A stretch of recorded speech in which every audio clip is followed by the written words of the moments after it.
Puis il faut arrêter de mettre nos productions en concurrence avec la planète entière. La semaine dernière, la droite et la gauche au Parlement européen ont voté un accord de libre-échange avec l'Australie et avec la Nouvelle-Zélande. Ça veut dire quoi? Ça veut dire du lait et notamment des agneaux et des moutons qui viendront concurrencer nos productions locales. Il faut arrêter avec cette politique de libre-échange au plus vite avant que nous disparaissions. Et puis enfin, nous avons fait campagne régionale sur les circuits courts.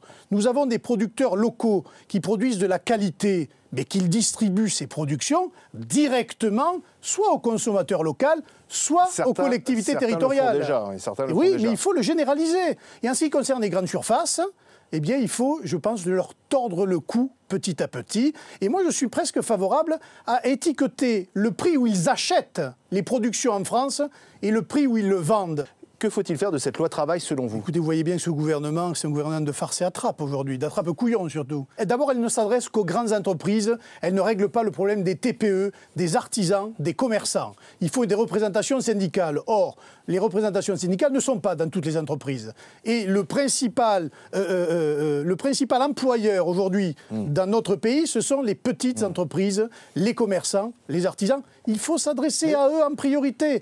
Le problème, c'est que quand vous êtes à 10 cm du précipice et que vous avez 100 mètres de contrebas, il vaut mieux quelquefois s'arrêter pour savoir ce qu'on va faire plutôt que de faire un pas en avant. Mais ce qu'on fait là, c'est peut-être ce qu'ont fait aussi les Allemands il y a quelques années et ça marche plutôt, non? Ah bon, ça marche plutôt, vous trouvez? Ah bah en Allemagne, oui, ça va mieux que chez nous. Non, ça va mieux chez nous. Ça marche. Ça va mieux chez nous, vous trouvez, qu'en Allemagne? Ça marche par des conditions salariales qui sont bien moindres, des salaires beaucoup plus bas et une exploitation, on va dire, d'un certain nombre de contrats sous-payés qui n'existent pas en France. Aujourd'hui, ce qu'il faut faire, c'est relancer la machine économique, retrouver la croissance pour redonner des carnets de commandes aux entreprises. Ça n'est pas le cas. Alors c'est amusant parce que finalement, vous vous retrouvez dans le même camp que la gauche de la gauche, que l'extrême gauche, que les étudiants. Oui, mais vous pourriez participer à cette journée d'action le 9 mars. Ces gens-là, le 9 mars, vous pourriez être dans la rue avec eux? Ces gens-là sont des escrocs politiques. Pourquoi? Et je pèse mes mots.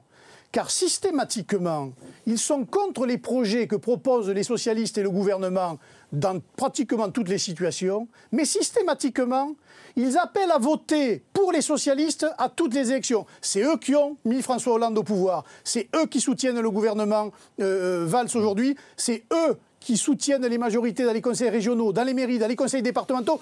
Ces gens-là sont des menteurs. Et je pense qu'il y a des électeurs de gauche aujourd'hui, c'est les fameux attrape-couillons que je disais tout à l'heure, qui se trouvent couillonnés par ces gens-là. Eh bien, il faudra qu'ils en prennent la mesure et qu'aux élections à venir, ils sachent mettre le bon bulletin de vote dans l'urne.